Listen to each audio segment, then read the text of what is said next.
আরাফার দিনের রোজা এর ফজিলত অপরিসীম। নবী করিম সাল্লাল্লাহু আলাইহি ওয়াসাল্লাম বলেছেন, আরাফার দিনের রোজা যদি কেউ রাখে, আল্লাহর কাছে আমি ধারণা রাখি, আল্লাহর প্রতি আমার ধারণা হলো এই রোজার বিনিময়ে আল্লাহ তাআলা রোজাদার ব্যক্তিকে 1 বছরের পেছনের 1 বছরের সামনের অগ্রিম গুনাহ আল্লাহ তাআলা মাফ করে দিবেন। ইসলামের অন্য কোনো আমল এরকম পাওয়া যায় না যে আমল করলে অগ্রিম আল্লাহ সুবহানাহু ওয়া তাআলা গুনাহ মাফ করে দিবেন। আরাফার দিনের রোজার এত ফজিলত যে পেছনের তো বটেই, সামনের 1 বছরের আল্লাহ সুবহানাহু ওয়া তাআলা ছোটখাটো গুনাহগুলো কি করবেন?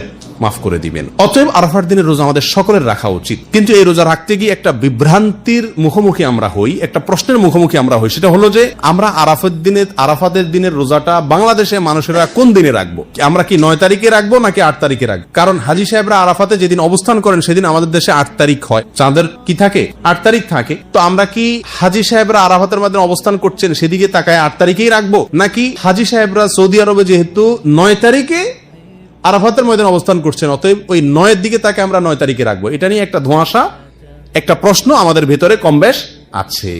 এই প্রশ্নের উত্তরে আমরা কি করব সে কারণে এক্ষেত্রে আমি সংক্ষেপে বলতে চাই, এক্ষেত্রে ওলামায়ে কেরামের 2টি মত আছে এবং 2টা মতই গবেষণামূলক। এর কোনোটাই কোনো হাদিস থেকে স্পষ্টভাবে সমর্থিত না, বরং উভয় মতই যার যার বুঝ এবং গবেষণা লব্ধ।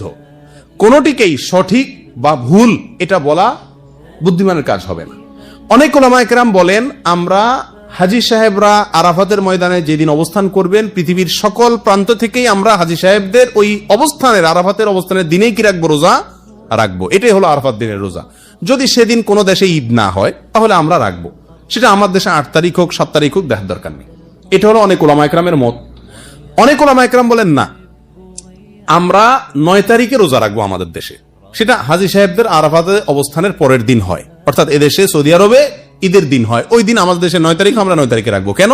কারণ নবী করিম সাল্লাল্লাহু আলাইহি ওয়াসাল্লাম যে আরাফাতের দিনে রোজা রাখতে বলেছেন, আসলে 9 তারিখকে, জিলহজের 9 তারিখকে আরাফাতের দিন বলা হয়।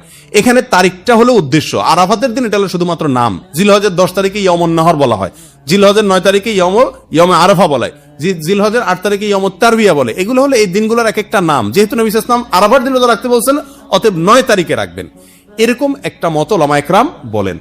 এখন আমরা কোন দিকে যাব? 8 তারিখে রাখবো নাকি 9 তারিখে রাখবো? আমি বলি, যেহেতু কোন মতের পক্ষেই সুস্পষ্ট কোনো হাদিস নাই, অতএব আমাদের জন্য সবচেয়ে যুক্তিসঙ্গত হলো দোনো দিন রাখা, 8 তারিখে এবং 9 তারিখে রাখা। কারণ জিলহজের 1 থেকে 9 তারিখ পর্যন্ত এর প্রত্যেকটা দিনই আমাদের কম বেশ রোজা রাখার চেষ্টা করা উচিত। নবী সাল্লাল্লাহু আলাইহি ওয়াসাল্লাম বলেছেন, মা মিন আইয়ামিন আল আমালুস সালিহু ফীহিন্না আহাব ইলাল্লাহ মিন হাযিহিল আইয়াম। জিলহজের 10 দিনের চাইতে অন্য কোন দিনে আমল আল্লাহ তাআলার কাছে বেশি প্রিয় না।